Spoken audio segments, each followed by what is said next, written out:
Hello दोस्तों, SK electronic circle में आपका स्वागत है। दोस्तों कैसे हैं आप सभी? हम आशा करते हैं आप बहुत अच्छे होंगे। आपने दोस्तों हमारी पहले वीडियो में ये वाला बोर्ड तो बहुत ज़्यादा देखा होगा और आपने देखा होगा इसके अंदर हमारा शॉर्ट सर्किट प्रोटेक्शन है।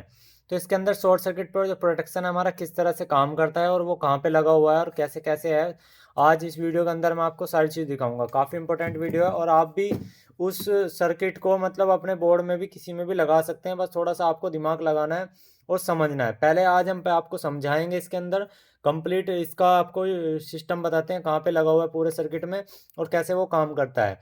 देखिए दोस्तों, शॉर्ट सर्किट प्रोटेक्शन किस बेस पे काम करता है? शॉर्ट सर्किट प्रोटेक्शन दो जैसे मतलब देखो हमारे कोई भी आउटपुट के तार होती है, जैसे यहाँ पे है एसी ग्राउंड एसी, मतलब ये तो हमारे वे हो गए जो हमारे ट्रांसफार्मर से सप्लाई देनी है।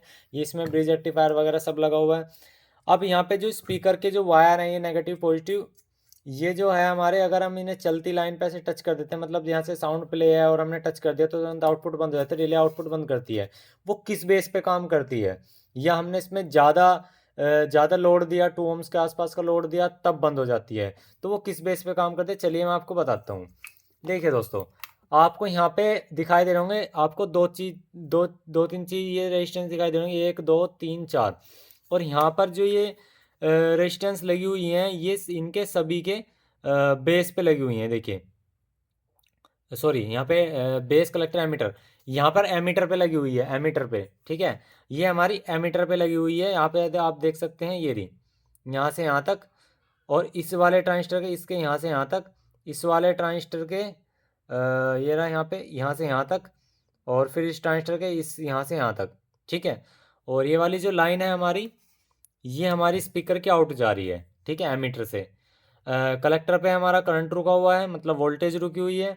और बेस पे हमारा सिग्नल आ रहा है और हमारा यहाँ पे बेस कलेक्टर एमीटर, और एमीटर से हमारा यहाँ पे आउटपुट हो रही है।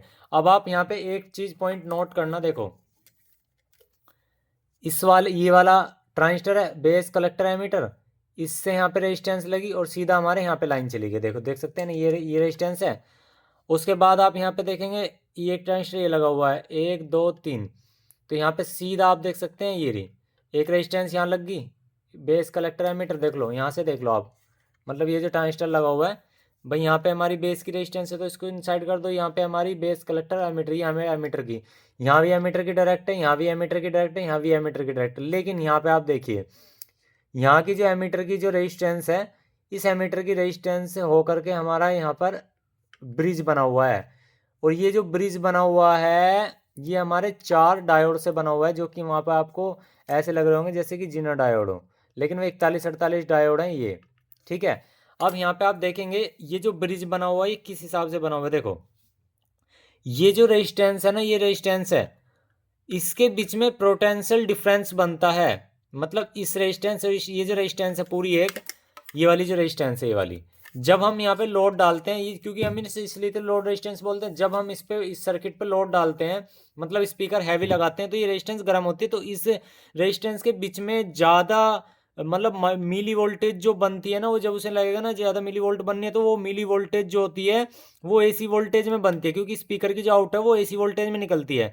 तो ये देख सकते हैं इसी वाले पॉइंट से आकर के ये देखिए यहाँ पे आया और ये सीधा हमारा यहाँ आ गया, यानी कि एक पॉइंट हमारा यहाँ आ गया, यानी कि एसी वोल्टेज की लाइन 1, ये एसी वोल्टेज की लाइन 1, ठीक है। और यहाँ से आपको मतलब यानी कि इसके बीच में, मतलब ये जो रेजिस्टेंस है इसका लाइन ले रखी है, इस रेजिस्टेंस का जो लोड बनता है यानी कि एक तरह संट के रूप में, और ये है हमारी लाइन 2, ठीक है। अब जब भी कोई भी ब्रिज रेक्टिफायर बनता है तो बीच में उसके एसी लाइन होती है और साइड में नेगेटिव पॉजिटिव होती है। तो आप देखेंगे यहाँ पे एक कैपेसिटर भी लगा हुआ है, देख सकते हैं। तो ये हमारी नेगेटिव सप्लाई है यहाँ पे, और यहाँ पर आप देखेंगे ये हमारी पॉजिटिव सप्लाई है, ठीक है। यहाँ पॉजिटिव आउट होता है, यहाँ नेगेटिव आउट होता है। और जब यहाँ से एक रेजिस्टेंस लगी हुई है, आप देख सकते हैं ये यहाँ पे 1 की एक रजिस्टर लगा रखी है। वहाँ पे आप अपनी वैल्यू के हिसाब से लगा सकते हैं, जितनी आपको ओम से कम ज़्यादा करनी है भाई। अगर आप 2 ohms पे करना चाह रहे हैं 2 ohms पे, 4 ohms पे करना चाह रहे हैं 4 ohms पे। तो यहाँ पे कैपेसिटर लग के ये जो पॉजिटिव था, देखो नेगेटिव ऑलरेडी यहाँ पे ऑप्टो कपलर लगा हुआ है एक हमारा, ऑप्टो कपलर के नेगेटिव पे ऑलरेडी नेगेटिव गया हुआ है, पॉजिटिव पे पॉजिटिव जा रखा है एक रेजिस्टेंस के द्वारा, ठीक है।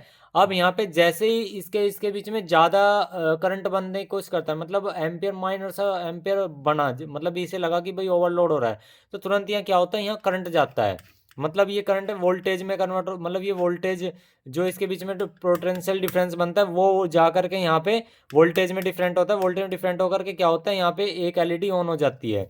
और आप देख सकते हैं यहाँ पे ये वाली जो लाइन है ये पॉजिटिव से, और ये वाली यहाँ पे हमारी लाइन पॉजिटिव आउट, मतलब जो ऑडियो के लाइन पे लगी हुई है, यानी कि जहाँ पे हमारी इसमें ऑडियो देते हैं ना, जहाँ पे हमारी इसमें ऑडियो देते हैं तो वहाँ पे क्या बनती है, ये डीसी करंट बना देता है, ये डीसी करंट बना देता है, ये इसकी इधर की तरफ एलईडी ऑन हो जाती है। कहने का मतलब ये है, 4 डायोड और एक ऑप्टो कपलर मिलकर इसमें प्रोटेक्शन मोड बना रहे हैं कि यहाँ होता क्या है, इधर हमारा एक एलईडी जलती है और वहाँ पे एलडीआर होता है।